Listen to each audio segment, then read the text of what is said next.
রাহমাতুল্লাহি ওয়া বারাকাতুহু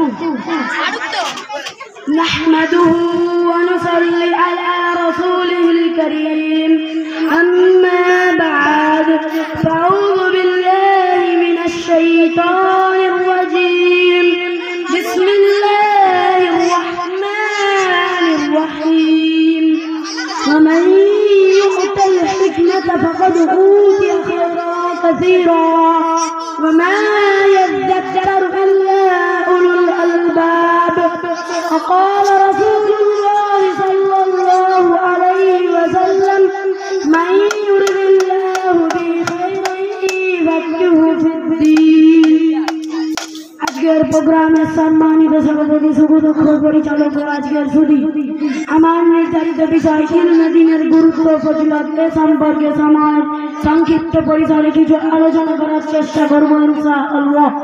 প্রিয় উপস্থিতি, ইলমে দ্বীনের গুরুত্ব পরিসীম। এই ইলমি মানুষকে জাহানে সফলতার পথ দেখায়, শান্তি ও সুখের পথ দেখায়, পরিচালিত করে ন্যায় ও ইনসাফের পথে, প্রসত্যের জীবন থেকে মানুষত্বের জীবন দান করে।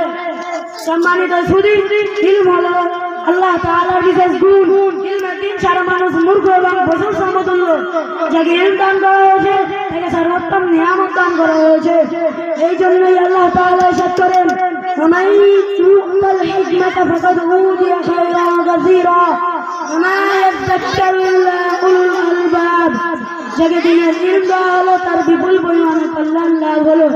প্রিয় সুধী, সঠিক ইলম যদি কারোর মধ্যে থাকে সে কখনো পথভ্রষ্ট হবে না, অন্যায়ের পথে চলবে না, অন্যায় কাজ করবে না।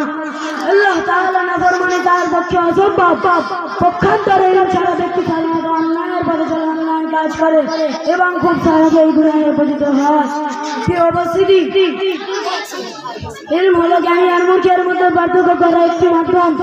জ্ঞানী আর মূর্খ কখনোই এক সমান হতে পারে না। তাই তো আল্লাহ তাআলা পবিত্র কোরআনের লক্ষ্যে নিকটে ঘোষণা করেন, কুল হাল ইয়াস্তাবিল্লাযীনা ইয়া'লামুনা ওয়াল্লাযীনা লা ইয়া'লামুন ইন্নামা ইয়াতাযাক্কারু উলুল আলবাব। যারা জানে আর যারা জানে না তারা কি কখনো সমান হতে পারে? প্রিয় সুধী, আল্লাহ তাআলা ইলমের মতো মহাদৌলত দান করেছেন। তার উচিত ইলম অনুযায়ী চলা এবং সর্বোত্তম শুকর আদায় করা, যেন ইলমের কোনো প্রকার খেয়ানত না হয়। তাই তো শের খোদা হযরত আলী রাদিয়াল্লাহু আনহু দীপ্ত কণ্ঠে ঘোষণা করেন, রাদিনা কিসমাতাল জব্বার ফিনা লানা ইলমা ওয়ালিল আ'লাই মাল ফাইনাল ইলমা ফাইনাল মাল ইয়াফনা আন করিব ওয়াইনাল ইলমা ইয়াফনা আন ইয়াবকা লা ইউজাল। আমরা আল্লাহ তাআলার বন্ধনে সন্তুষ্ট, কেননা আমাদের জন্য রয়েছে ইলম আর সদরুদা রয়েছে ধন সম্পদ। আর ধন সম্পদ আসলেই শেষ হয়ে যাবে, কিন্তু ইলম সর্বদা বাকি থাকবে। হাদিস শরীফে মুসলমান নারী প্রত্যেকের উপর ইলমে দ্বীন শিক্ষা করা ফরজ হয়েছে। ইরশাদ হচ্ছে, তালাবুল ইলমি ফারিদাতুন আলা কুল্লি মুসলিম। ইলমে দ্বীন শিক্ষা করা প্রত্যেক মুসলমানের উপর ফরজ। আর ইরশাদ হচ্ছে, মান ইউরিদিল্লাহু বিহি খায়রান ইউফাক্কিহু ফিদ্দীন।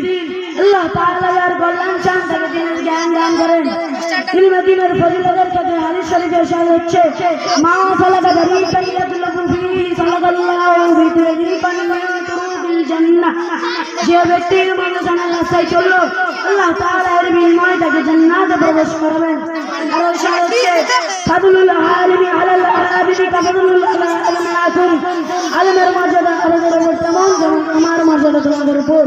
উপরোক্ত কোরআন এবং হাদিসের আলোচনা দ্বারা আমাদের সামনে ইলমে দ্বীনের গুরুত্ব ফজিলত স্পষ্ট হয়ে যায়। তাই আসুন ইলমে দ্বীন শিক্ষা করে সেই অনুযায়ী আমল করব, জানলে সফলতা লাভ করি। আল্লাহ তাআলা আমাদেরকে তৌফিক দান করুন, আমিন। ওয়া আখিরু দাওয়ানা আলহামদুলিল্লাহি রাব্বিল আলামিন। আসসালামু আলাইকুম ওয়া রাহমাতুল্লাহ। মাশাআল্লাহ।